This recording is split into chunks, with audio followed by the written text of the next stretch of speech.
If you'd like to get involved with Shoreditch Radio, or if you run any local projects or events, please contact us at info@shoreditchradio.co.uk. Esky boy, don't know. Out to all my people. Hello, we're Beamer. Hi, this is Dean from Lois and the Love. This is Roman from Breton. I am Adam Farsick. I'm Orlando from the Maccabees. I am Colin Peters. I'm Lewis from Chapel Club. Hi, this is Guy from Zulu Winter. Hello, this is Carl Barat.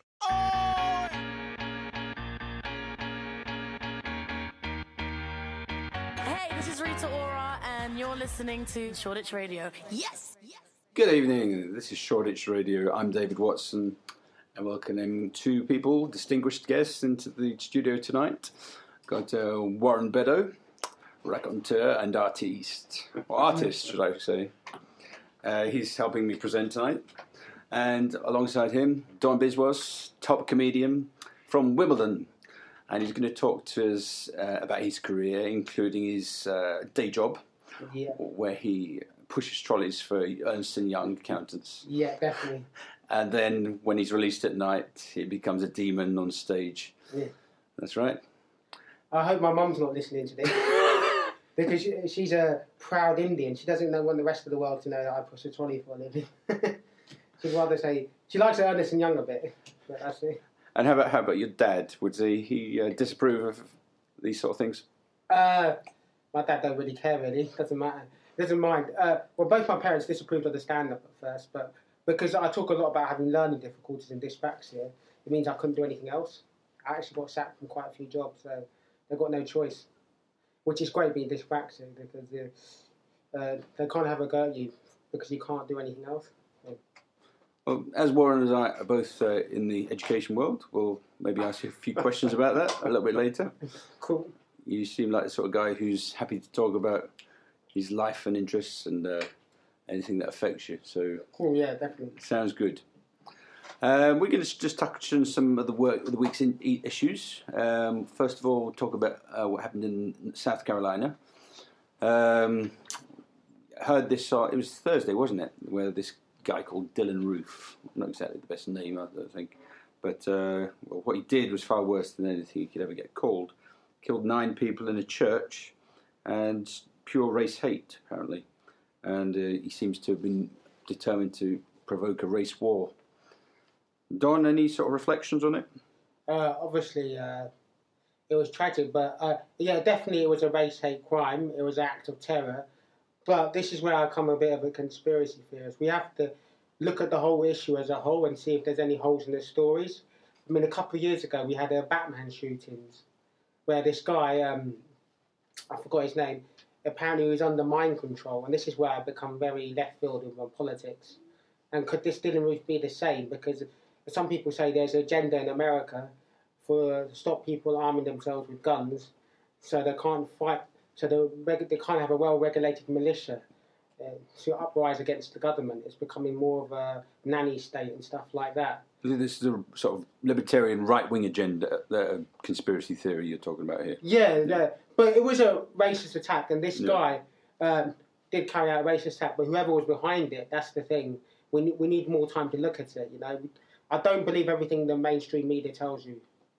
You have to do the research yourselves into the story and wait for the coming weeks and see what else unfolds. Mm-hmm. Personally, I would say that South Carolina has always been one of those states. That's what I think. Going back historically, goes back to the Civil War that it had with the North and the South, and South Carolina split from North Carolina because they wanted to keep slavery and stuff. So it's got that history behind it, and it's clear that there is a very powerful gun lobby out there that Obama tried to tackle last time. That there was a shooting where 20 children were killed in a playground or something. And if you can't get some sort of tied to gun control after that, then 9 older people getting shot in a church, you've not got much chance, have you? I think they're both tragic events, but I think when Obama appeared on television, it was kind of sad that he seemed to be resigned to what was going on, and he didn't seem to have any optimism about we'll be able to get some sort of control, because he tried it, and he tried to get it through Congress, tried to get it through the Senate, and he failed. Mr. Beddow, any reflections? Well, yeah, the problem is, in my opinion, the problem is the weapons. It's the sort of strange American culture, the fetishization of weapons. And until they tackle that and make weapons less available, it's going to happen again. The circumstances will always be different, but it will happen again. Sadly. What would you do to stop this happening? I mean, we've talked about different reasons as to why it might happen, and the lobby and possible agenda, in the opinion of Don. But all right, Don, what would you do to try? If you were in Obama's shoes, what would you do to stop this happening again? It's a tough question, really. Maybe it's a hard question. I wouldn't know what to do if I was Obama, but maybe try through Congress again in the Senate. I don't know, because I watched that film about 50 years ago, Michael Moore, about the Columbine massacres, and apparently in places like Canada they have guns, but it's a lot more safer. Yeah. So maybe we should look to how come they can regulate guns far better. Obviously, like you said, maybe Canada hasn't got the racial history that some parts of South parts of America have. So. The racist history, yeah. Maybe one thing we should do is we should tackle the wider problem of poverty and stuff like that. I mean, poverty in America the society's become more unequal there. So a lot of people are going to be more pissed off if they're not getting all the things, and they think the media's telling them that other people are getting the things. It's like the problem we have here with immigration. So we need to deal with the race relations and poverty and make sure that everyone in America is well off, because it's one of the richest countries in the world. Yeah, I remember actually that film by Michael Moore, Bowling for Columbine. I personally think it's his finest film because it does ask a lot of questions. It doesn't necessarily answer all the questions it asks, as none of his films really do. But I remember he knocked on a lot of Canadian people's houses, and a lot of them have guns, but they don't use them. Kind of begs the question: what's the point of having guns if you're not going to use them? But it's true. Historically, America is a much more violent society than Canada, so possibly it's something that's much more ingrained in the American psyche. Well, the only thing Obama can do is he's got a year left in his term. He should, after he's quit president, maybe move to Canada. It'll be a lot safer there. And possibly more popular. Exactly. And then, of course, we've got the issue of the boat people from Africa arriving in thousands on European shores. And the UK government has said that they won't. Europe has to make a concerted effort, in my opinion. What do you think, Warren? Yeah, I would agree with that. I think it's a Europe-wide issue, isn't it? And it has to be tackled that way. I agree as well. I agree with that as well. But in Europe, they said that they should do the Australian-style thing, is where they should put them in detention centres, maybe offshore, just turn the boats away. And pay the boat people, the boat smuggler, the people smugglers, which is effectively like the government paying the mafia to shoot criminals. Exactly. Which, some people. Warren's got a good historical knowledge of gangs in the East End. Would you like to comment on that, Warren? Is there any evidence of that having happened? I'm sure it probably did. You've read several books on the Krays, haven't you? Yeah. Were the Krays ever paid by any officials? Well, they did have friends in the force, shall we say. So I don't know about funds changing hands. No, they were friends with Boothby, the MP. The local MP? I don't know if he was local to this area, but he was an MP. Okay. There were questions asked in Parliament. Right. But there's no sort of nothing in the books that you've read that said that the Krays were actually paid by the police to. Not as far as I know. No. Jack McVitie wasn't. He was a criminal, though, wasn't he? Maybe they did. He was a petty criminal. Yeah. But he didn't necessarily deserve to be executed. I tell you, the Krays will be disappointed with East London now, full of hipsters with beards. Yeah, those that are still alive. People with their heads on upside down. Who's still alive, Warren, out of the Krays? None of them. They're all gone. Ronnie, Reggie, Charlie died, so they're all gone. Valence Road is still there. Who? Valence Road. Valence Road, yes. So is the Blind Beggar, which isn't a bad pub these days. Any offspring? Didn't they leave anything behind? Not as far as I know. I'm not sure about Charlie. He might have had children, but the twins, I don't believe they did, no. So, Babs Windsor, of course, still around. She's still alive. But did she have children? Not that we're suggesting that any of her children were. Well, she was married to Ronnie Knight, wasn't she? And he was, he was part of the family. Was he family or just a friend? She was married to him. Right. No, but was he related to the craze, or was he just part of the... I think related in habits, but not in bloodline, as far as I'm aware. That's fascinating. Yeah, but you didn't realise you'd be quizzed on your knowledge of gangster. I had no idea. There you go. You take that on Mastermind. Mr. Warren Beddow, your specialism subject tonight is the craze. And then you get interviewed by the police.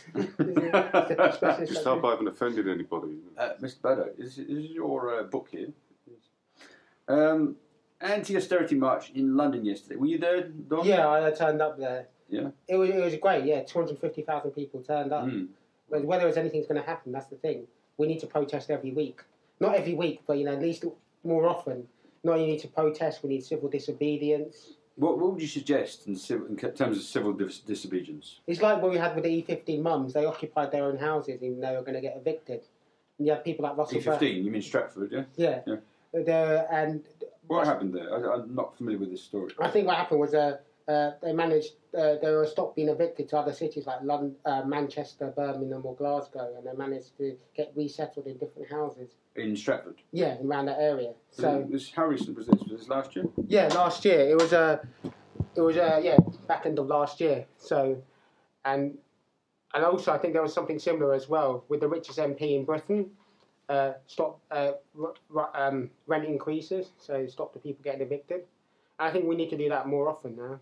We need to come together and have civil disobedience. Okay.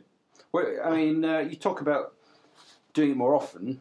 To be fair, it's actually quite a costly business to run a huge protest. So I think that's why they wouldn't be doing it like every month or so, because it costs quite a lot. I think they've got to pay the police, haven't they, to police the march and all that sort of thing, and close off the roads, and the council or GLA, whoever it is, they demand quite a hefty payment for allowing the march to go ahead, don't they? Yeah, probably right. It does cost a lot, but we can do our own bit in our own little way, in our own neighbourhoods. I do it through stand-up. I go on protests as well, quite a few a year, just to get people highlighted about issues. And, just your own little way. I mean, that's what Russell Brand's done. He may never achieve a revolution, but he stopped some people getting evicted from their houses. Mm-hmm. And so, hopefully I can do that. Are you a Russell Brand fan? Yeah, I'm a big Russell Brand fan. I disagree with him in saying that you shouldn't vote.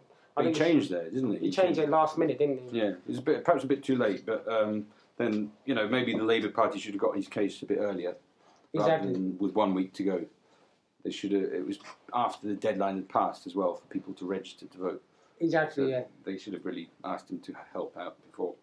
One little way that I was trying to do a bit, which, as Warren knows is a bit of a hobby horse of mine, is that I saw this fruit seller outside of Charing Cross. No, it was outside of Embankment Station, who was selling Israeli settlement dates. And I took issue with him selling these dates, and I said, you shouldn't be selling those. It's illegal to sell dates from a settlement. That's stolen land, from Palestinian people. And he was very rude. Let's say. Can't swear. He used some fairly choice language, and I told another couple what he was doing, and he got quite shirty.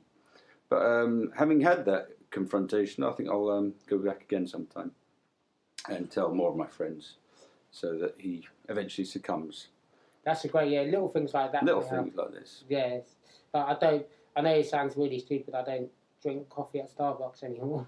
No, that's fair enough. I don't drink Starbucks, apart from the fact they do rubbish coffee. Exactly. These are my opinions, not necessarily those of Shoreditch Radio. Yeah. Equally those of my colleagues. But yeah, I agree with you.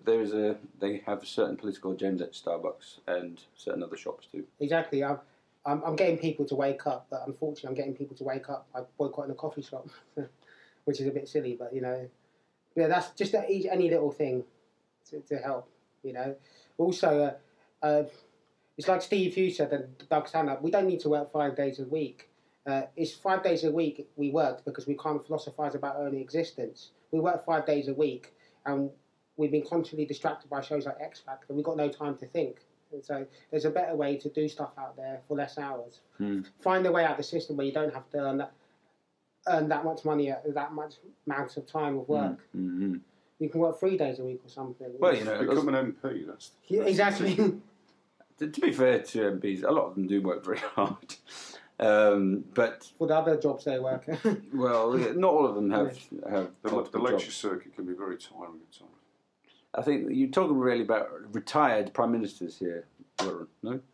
People, and after dinner speaking, you know, the retired prime ministers tend to go into that area of employment or earnings anyway.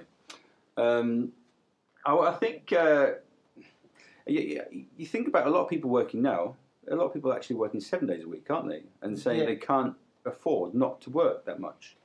And even in the education business, you're expected to take work home at the weekends, at night. You're expected to prepare for the next day. You can't do all your work on site, can you?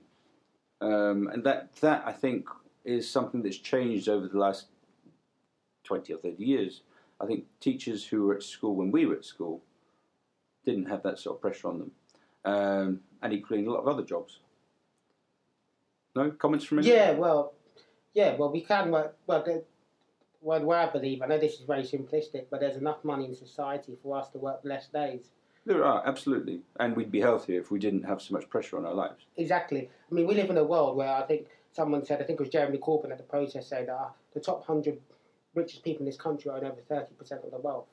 You've got people like Mike Ashley who earn billions of pounds. That money should be more equally distributed. Mm-hmm. And we don't even need to work, as Steve Hughes says, the comedian, 5 days a week. Everything's been built. We just buy more crap that we don't need, like iPhone products and stuff like that. We're just buying rubbish that it's not. It's just crap. That's all it is. So. Did you hear Jeremy Corbyn speak at the protest yesterday? No, I only read about it in the Mirror because I had to get to a gig. Okay. So, what speeches did you hear? I heard a friend of mine, Liz Carr. She was talking about how they're getting rid of the independent living. I think it's the independent living fund, and so they can't get basic. Disabled people can't get basic things to help them in the workplace and lead a more independent life, such as interpreters and stuff like that. Right. And I heard Martin McGuinness speak as well. Oh yes. Yeah. I didn't know he was going to be there. Yeah. He says that we stand on a anti-austerity platform and we've got nothing against unionists. We want to help everyone. Cool. It's kind of weird seeing. Well, that's progressive, isn't it? Yeah. Warren has. I was wearing a balaclava at the time, so. Oh yeah. That's joking. Oh, Warren has Irish roots, haven't you, Warren? Yeah, I do. Are you surprised to hear that Martin McGuinness was on the podium? Yeah, I didn't know. I'm surprised. Caroline Lucas got the biggest reception. So. Oh yeah, she gave a good speech, did she? Brilliant, yeah. She's always good. I only heard two because I had a family engagement, but I heard Christine Blower is the NUT president or general secretary, and she got a good cheer. She said that I think it was she or the person before her that said that they were only allowed 3 minutes each. So she and the other bloke seemed to be very well disciplined. But, you know, it's sometimes difficult to imagine some of those speakers keeping to that sort of... Russell Brand. Was he there? Yeah, I gave a speech. Yeah. And so did Charlotte Church as well. So. Yeah, fair play to her, you know. She doesn't need to give herself that sort of publicity, does she? I liked what she said, that she would quite happily pay, was it 75%, 80% as a top rate of tax? That's the thing that really annoys me. Sorry to butt in, but... No, go ahead. It annoys me that not more A-list celebrities are coming out and just standing up for people. It's only people like Charlotte Church and Russell Brand. And you get Hollywood stars to do charity work and stuff like that, but they're not actually putting their neck on the line. Mm-hmm. I mean, these guys are millionaires. They could do a lot of attention. Russell Brand's got more followers than Murdoch. Mm-hmm. He's international. So you know, it's usually the other way.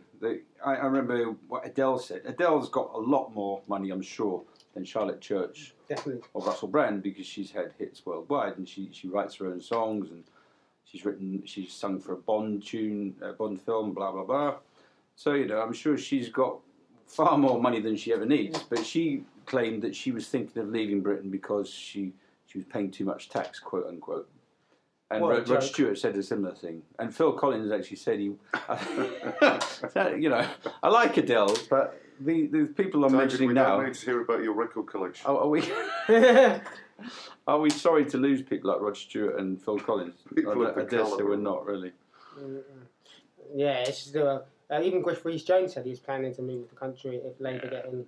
Well, since Mel Smith died, you're not worth really paying Exactly. He was the talent, wasn't he? You're only any good when you had Mel Smith to knock against. So, speaking of comedians, or alleged comedians,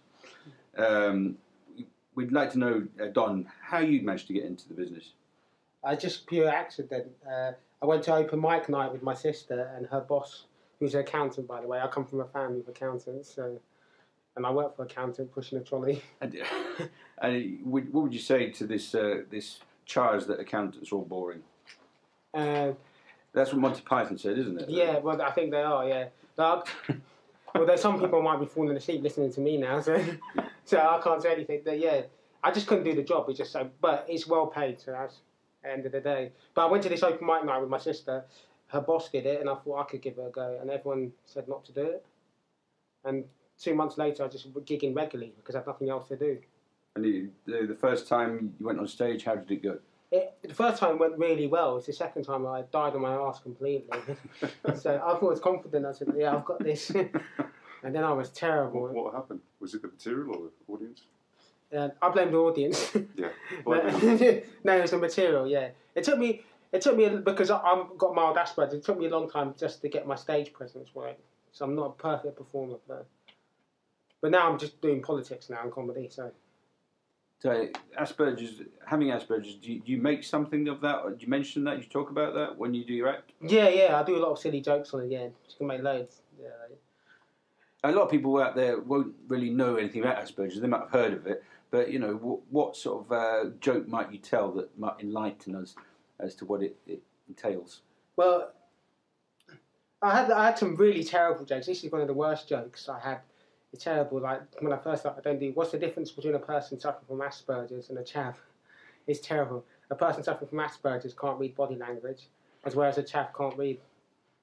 Oh, I can't read. Yeah, okay. It's that terrible. But when I just tell them like one of the main symptoms of having Asperger's syndrome is having one-sided conversations with other people, and then I say that's not Asperger's syndrome. That's a stand-up comedian. That's a pretty good line. But yeah, the last one before that, I used to do a lot of hack stuff about all Indian people working in call centres and stuff like that, and like chavs and stuff. But now I try and make it a bit more thoughtful.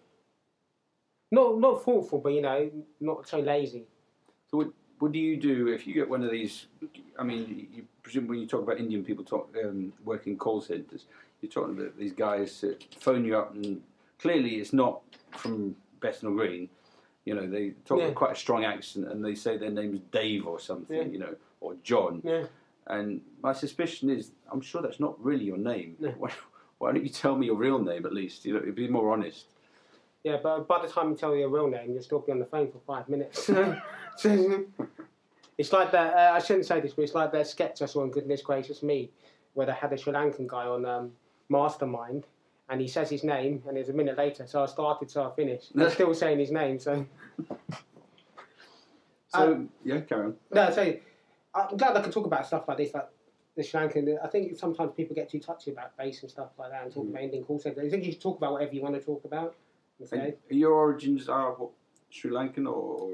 Originally I'm from Wimbledon, but no, I'm from India, Calcutta. Right. My parents are from Calcutta, yeah. So your family speak Bengali? Or? Yeah, I can't speak it that well, but I struggle with English as well. So. That's a joke I've heard Warren pull. Warren's from... That's why he hasn't said much. Sorry. Yeah, well, I'm from the Midlands. We don't speak English in the Midlands. I'm from South London. We don't speak English either. So. From Wimbledon, yeah. We speak Jamaican. So, thinking of inspirations, who's sort of... Did you see a comedian up there and you thought, well, I like his stuff, I could do something like that? Or I'd like to replicate it, whatever. I just like to be myself, but I like Bill Hicks because he told the truth. And I think too many people are scared to talk about the truth or what they think is the truth, People are just like we talk about the celebrities, they're too scared about their own money and their own business, whether to speak about anything, or they just don't know about the issues because they haven't got the time to think. Like Adele, Whereas at least Russell Brand and Charlotte Church are standing up. And that's what I'm trying to do. I may never make it as a full-time professional comedian, but at least do something different. Those of you who aren't familiar with Bill Hicks was originally from Texas, I think Houston, Texas, and he was quite a controversial comedian, but made his name really in Britain rather than the States, and probably had more success in Australia than he had in America. Never really hit it off in America that high, although he did have a few appearances on the David Letterman show. But I know that, when he came to London, he did a show at the Dominion and filled the Dominion, didn't he? It's brilliant, yeah. And you can still see most of that on YouTube. Revelations, yeah. Yeah, Revelations. And he wasn't, some of his material was incredible, I think. But I must admit, I think sometimes he got on his audiences, he rubbed them up the wrong way. You know, I think his anger sort of overtook the passion, don't you think? Yeah, he was a preacher, he said as well. Yeah. So sometimes his anger overtook the comedy. But fair play, he stood up for what he believed in. He had no concern about how it was going to affect his business or anything. And I just respect him for that. I think the Americans do it better. They have more... They have channels like HBO where you have Louis C.K. or Bill Burr, and they just talk about what they want to talk about. They don't care how it's going to affect them.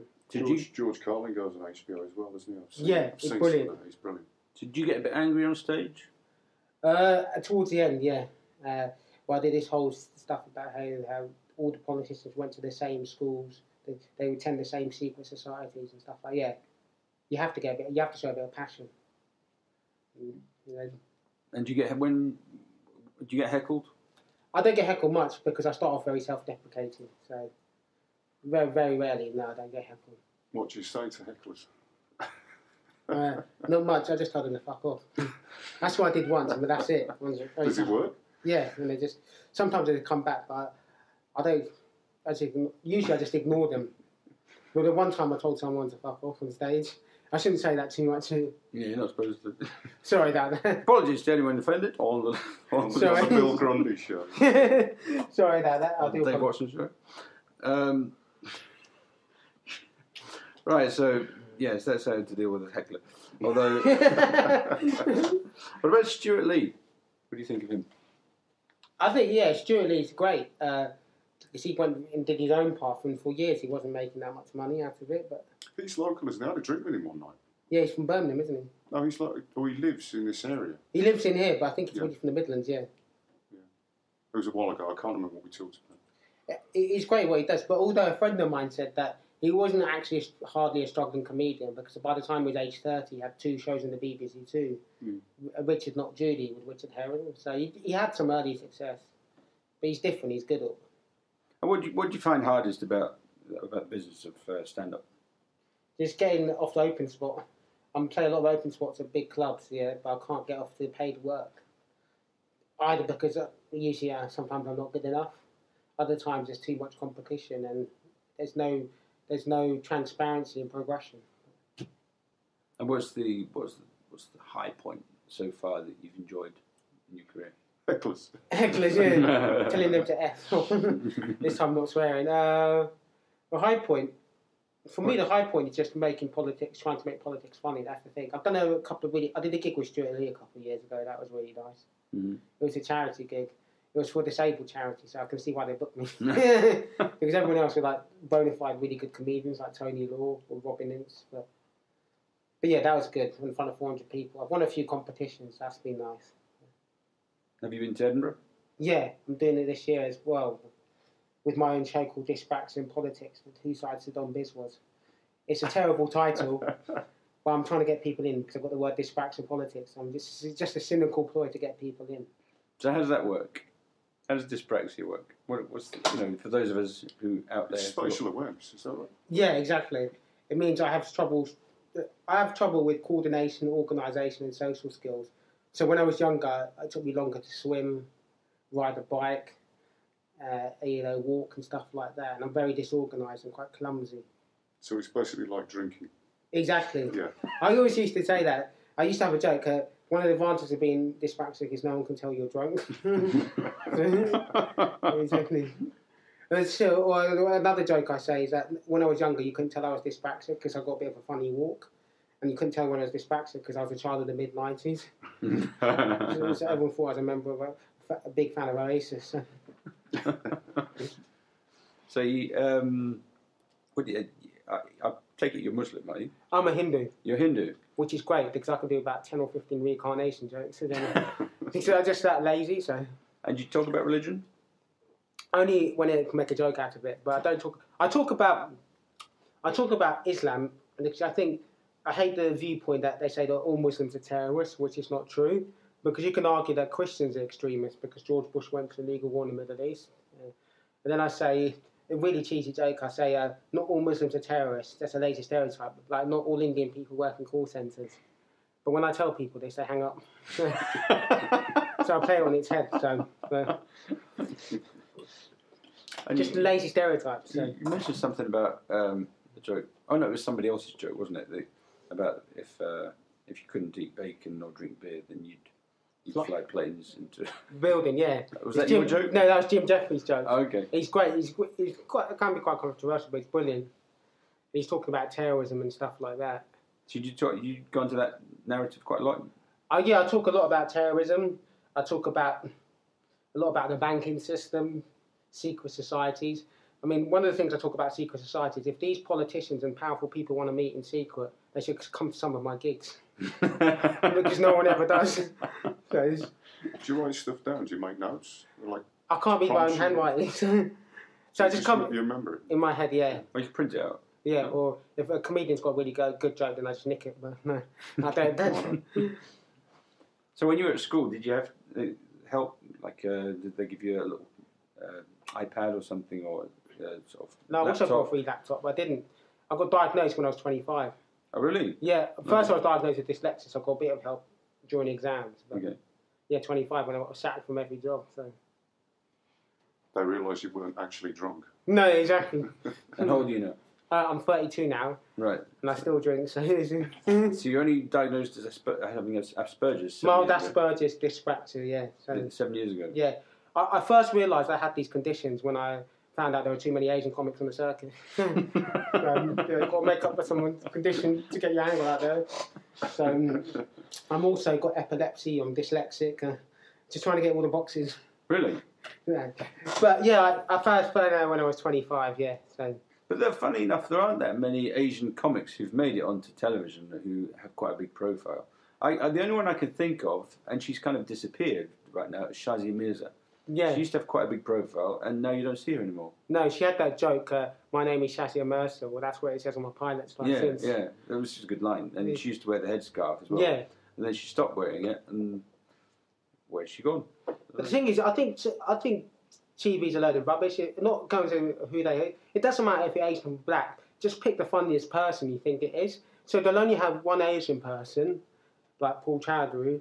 Well, they've got a few more, actually. They've got a guy called Ramesh who's really good as well. But just pick who are the best. And I think they're not picking some of the best stand-ups. But then again, if you're on TV, it's about how charming you are as well. It's not about just being a good comedian. You need other qualities. But it's a monopoly on TV. They're frightened to take risks, aren't they?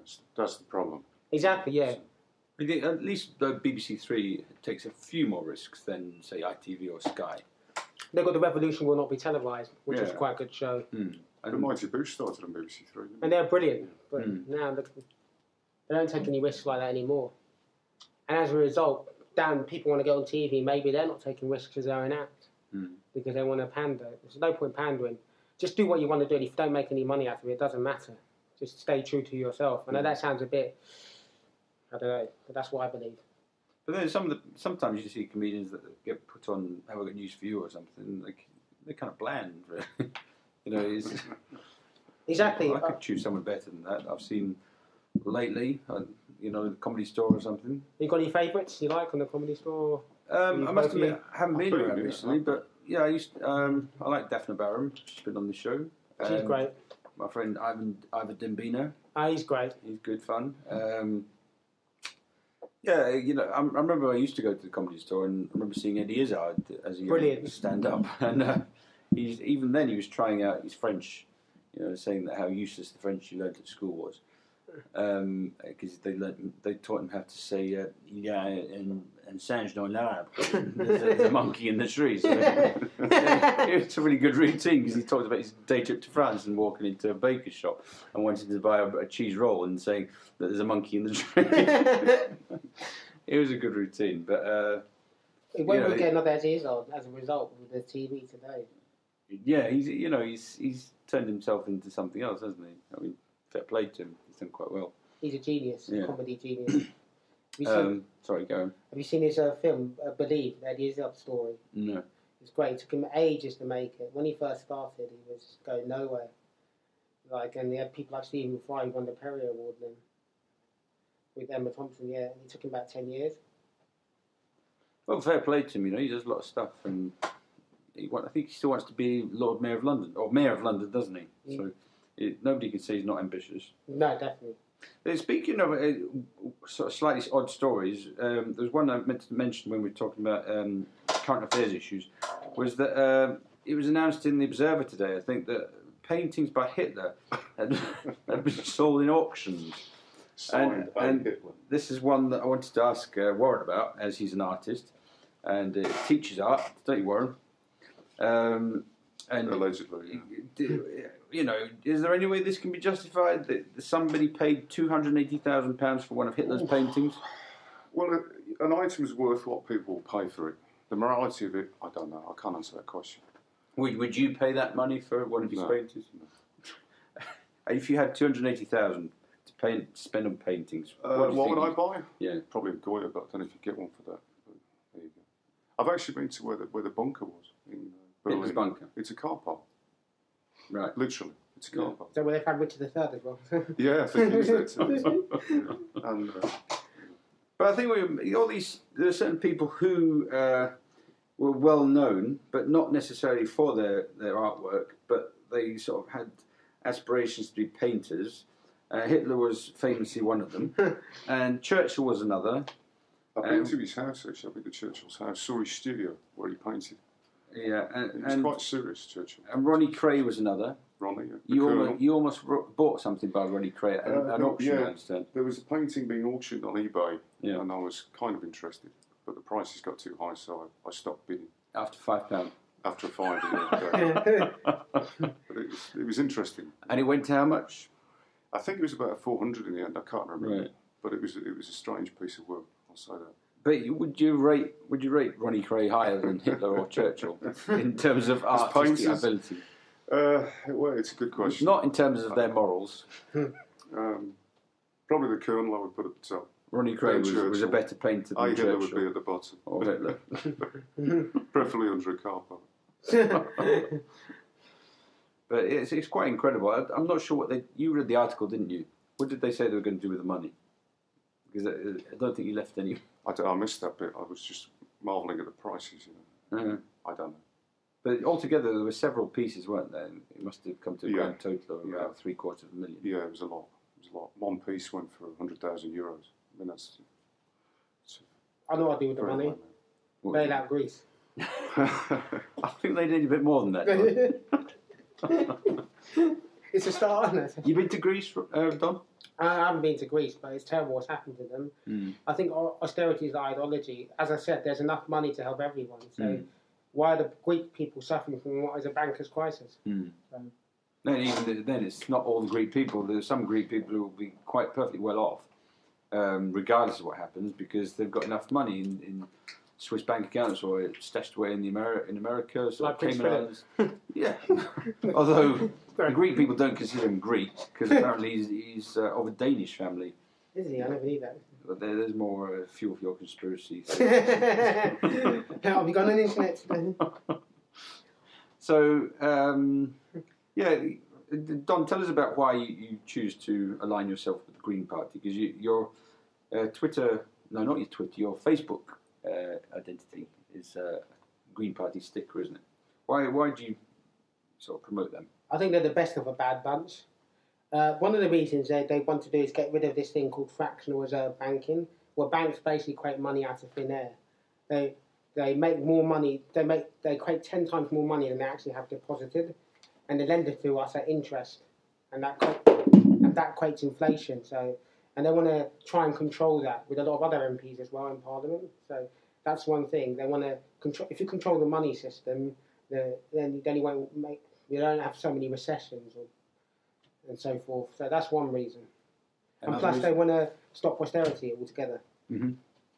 Those are the two main reasons. Yeah, austerity, helping for more affordable housing for everyone and stuff like that. So, but it struck me when Natalie Bennett was on the Leaders' Debate during the election campaign that she hardly mentioned. I think she made a brief passing mention to the environment. The Green Party isn't the clue in the name. Why don't they talk more about the environment? I don't know. Maybe it's something that people didn't want to hear or something. Maybe they could win votes with issues like the NHS and austerity and stuff like that. What do you think of her as a leader? I thought she was out of her depth a little bit. She wasn't the great communicator that Caroline Lucas is. And plus the whole campaign was focusing, if you saw the advert, they focused on the other party, how they all look the same, they're all men in suits. It wasn't a positive campaign, it was just more negative about the other parties. But isn't that what UKIP did? And it seemed to pay off quite well for them. They got 4 million votes. Yes, but UKIP are backed by people like the Daily Express. I mean, people forget the real reason why Conservatives did well and UKIP did well is because they're backed by the media, because it suits their own agenda. People realise how powerful the media is. There's like 5 media barons who control 80% of the press. So, and one of them's the Daily Express who supported UKIP. Mm-hmm. And their donation to UKIP campaign came a bit late for UKIP to do anything with it. I think they made the donation with kind of 2 weeks to go before election day, so by that time you couldn't really book anything into newspaper advertising or... No. I think it was all taken up. I think it seemed to be a gesture from Dickie Desmond rather than anything else. I think also, it's just that, not that, it's just that when they thought, some people thought UKIP was a bit of a joke, they did agree, a lot of the papers did agree with their policies of anti-immigration and austerity and cutbacks. So they agreed with UKIP policies as such and the anti-Euro thing, which I'm anti-Euro as well, but they agreed with it. So you're against the Euro or against the European Union? Both. Right, so that's not in accordance with Green Party policy, is it? No, but the Green Party will offer a referendum.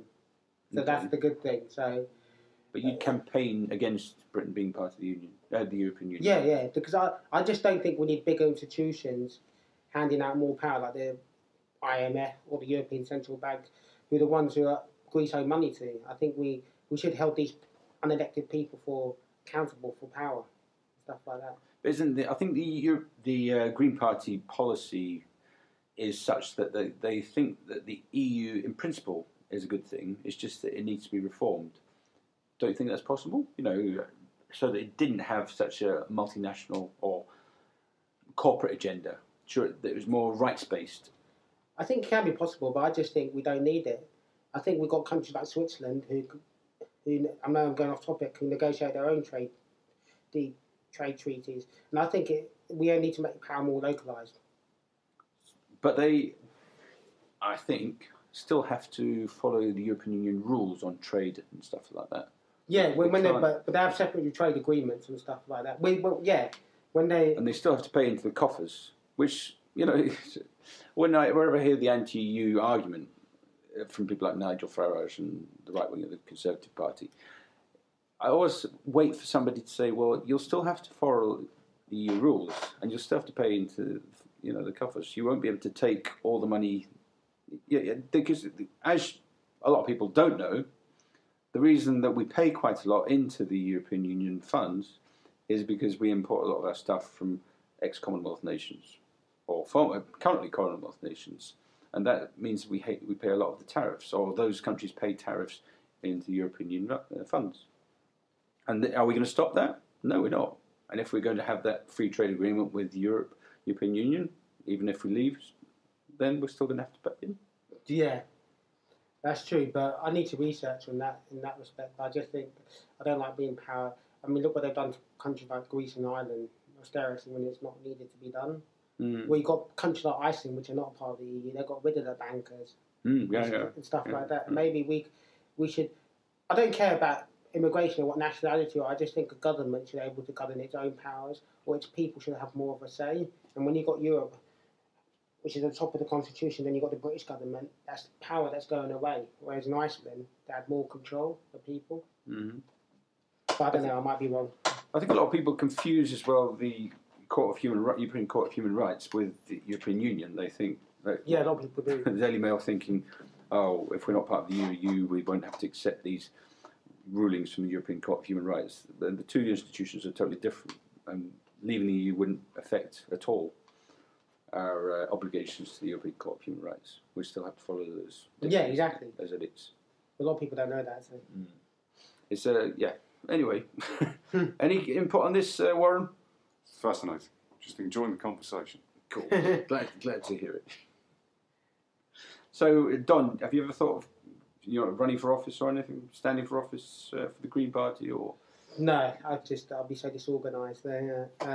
No, maybe, but maybe that would appeal to people. You know, where we live in this world where the politicians look so slick and everything's organised and everything looks perfect. Maybe a guy standing up there just saying what he thinks and not being necessarily perfect in his presentation. Maybe that would hit a note. Maybe, but I think the best way to fight it is through. At the moment, I'm just happy doing the comedy and fighting it through protest. Wouldn't interest me. So. I think Mark Steele, I remember him. I think he was on. He's a great comedian. I think he was on Room 101, the old format of Room 101, and he talked about having stood for some party, I think maybe Socialist Alliance or someone, and he said he didn't get a single vote, which I don't believe. But you know, he said he would have been awful in politics. He's perfect. You think he would have been good? No, he's perfect if he's awful. Yeah. All right. Job, right. So, but Don, you said you're going to go to Edinburgh for the festival, and anything else coming up? No, I just got more gigs coming up. If you're up in Edinburgh, come and see my show, 9:30 Counting House. That's where it is. Yeah, Counting House Loft in Edinburgh. Yeah, as a part of the Free Festival. So it's part of the Fringe. Yeah, the Fringe. Yeah, it's free to get in, so it's a free show. Yeah, just donations at the end. So. Have you done it before? I did it last year, and it was a big learning experience. I spent too much money, and now I know where to spend the money in terms of marketing. A lot of good pubs in Edinburgh, so you'll be all right. Yeah, and alcohol as well. In the pubs, that was where you wasted your money, was it? Yeah. There's some good whiskies in the Scottish pubs. I have to say, Edinburgh's quite an expensive city, though. That's the thing. It is. This is true. You know, and of all the cities in Britain, it's the third most visited by foreigners. What's number 2 then? Is that Manchester or Birmingham? Yeah, it's Manchester, I think. Yeah. Sure, it's not Liverpool. No, it's not Liverpool. Well, that's what the Scousers would say. I used to live there. Liverpool? Yeah, I was at university there. So. Did a business degree. Or as if you want to goodness gracious me, that's what all thick Asians study. Business. If you're clever, then you do doctor. Business if you haven't quite got the brains for it. I'm sure you had the brains, Don. I'm sure you're underselling yourself here. What did you think of Liverpool? Did you like it? Yeah, it was a lovely city. I found it hard to make friends before I got diagnosed, but the people are quite friendly up there. Have you been to Liverpool before? Once or twice, yeah. And liked it? It's quite pretty, actually. I'm back there again in a couple of weeks for a gig. Yeah, it's lovely. I like the Albert Docks and all that. It's lovely around there. Yeah, brilliant. Did you go to the Cavern?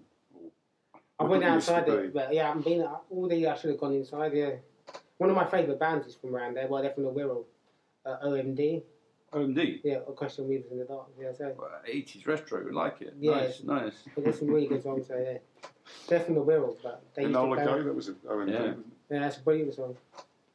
Yeah, I like all that type of music. So yeah, it's great. You should listen to radio too. They play that at work. Yeah, they play. So, just before we sign off, I'd like to talk to Warren about the passing of one of his favourite actors, which was a couple of weeks ago. Well, less than a couple of weeks ago, wasn't it? Was it last week? I think it was the week before last. Was it? Okay. And, Christopher Lee. The legendary about Christopher 93, wasn't he, when he passed away? I believe so, yeah. So he'd been around for a while, and he'd done a lot of stuff, including the film of the T-shirt you're wearing at the moment. It's even got his name on it. Yes, he's even got his name boxed there on the T-shirt with the picture of the Wicker Man, which I've heard you say you think is the best British film ever. Well, they say it's the Citizen Kane of horror films. I don't know. It's hard to say, but it's an exceptionally good film. The original, not the remake. The remake is awful. You mean to say don't go Nicolas Cage? Well, what can I say? But yeah, Christopher Lee. His autobiography is very good. I've read it. What's it called? Tall, Dark and Gruesome. Oh, okay. Yeah, it's a good read. And is it gruesome? And he was in a Bond film as well. Yes, The Man with the Golden Gun. Yeah. Is that Pierce Brosnan? No, it's early. Early, it was Connery or one of the early Moore ones. It was early Moore, I believe. Early Moore, yeah. I think it was the one after. I think it was the one after Live and Let Die. I'm not sure. With the little guy from the Fantasy Island. Fantasy Island. What's his name? I can't remember. You always remember him saying, "Monsieur Scaramanga." Yeah. And almost killing. Isn't it Connery? Three Nipples. It's Connery, the man with the golden gun, no? No, it's not.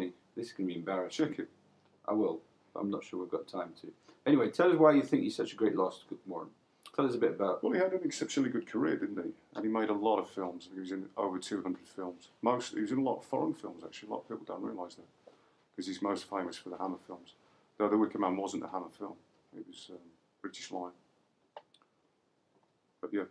Did he play someone, the Pakistani leader, who got them to independence? You know, I think he did. Mohammed Al Jinnah or something, yeah. I think you're right. Yeah. Was that kind of their Gandhi? Yeah. Very varied career. And often played Dracula. He was good at vampires. Yeah. Would you say the best Dracula, no? I don't know. Maybe. Anyway, as to who was Sean Connery or Roger Moore, it was indeed Roger Moore, and there's a connection there with The Wicker Man because it also starred Britt Eklund. Britt Eklund. Yeah. He's still alive. He's still alive. She's panting Wimbledon. Is she? Yeah, a few years ago. Yeah. She still appears in Wimbledon, really? She did Panto there. Oh, Panto. Did you see it? No, I saw Shane Ritchie in Panto. That's completely different. And he does stand-up comedy as well. Uh-huh. Okay. It's 30 minutes of talking about how he's in EastEnders. So, Don, just to finish off, tell us when you next be appearing live. I'll be at Chesham Comedy Club near Watford on Friday. Okay. If you're anywhere near Watford next Friday, you can catch Don there. Don Biswas is at Don Biswas on Twitter. Yeah, Don Biswas Comedy, yeah. And any feedback you'd like to give me, I'm at David at Cat being C-A-A-T. David, as you spell it, and then A-T, and then C-A-A-T. Feedback is welcome, and hope you've enjoyed tonight's show. We'll catch you again in 2 weeks' time. Thank you, good night. ShoreditchRadio.co.uk.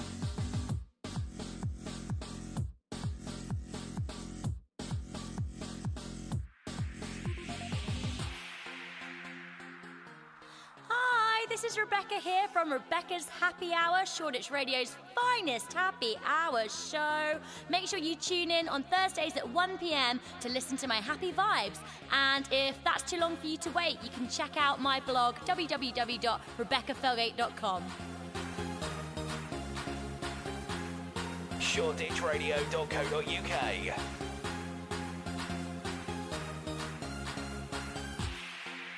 Hey, this is Will Sebastian. Make sure you tune in at 7 to 8 on Wednesday nights for the Vibe Tribe radio show and catch the show's blog on Tumblr. It's called The Vibe Scribe. And if you want to hear anything from the show, find us on Twitter at The Vibe Scribe or even follow me at _Will Sebastian. ShoreditchRadio.co.uk.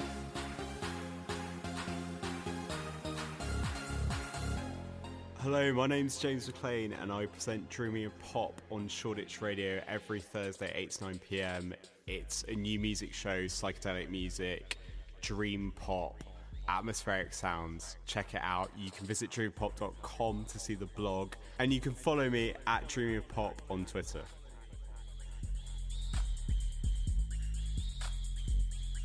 ShoreditchRadio.co.uk.